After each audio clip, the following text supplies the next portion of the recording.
Seřazení televizních kanálů.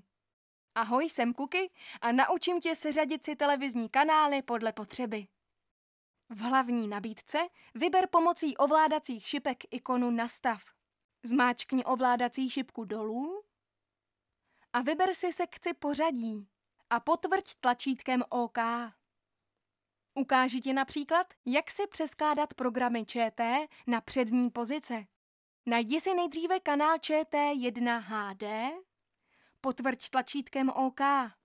Změna barvy na oranžovou a posun ovládací šipkou ti umožní přesun kanálu na první pozici. Poté znovu potvrď stisknutím tlačítka OK. Nyní postup zopakuj. Najdi kanál ČT2 HD, potvrď tlačítkem OK a opět posuň ovládací šipkou na pozici číslo 2. Tímto způsobem si jednoduše přeskládáš i ostatní kanály ČT.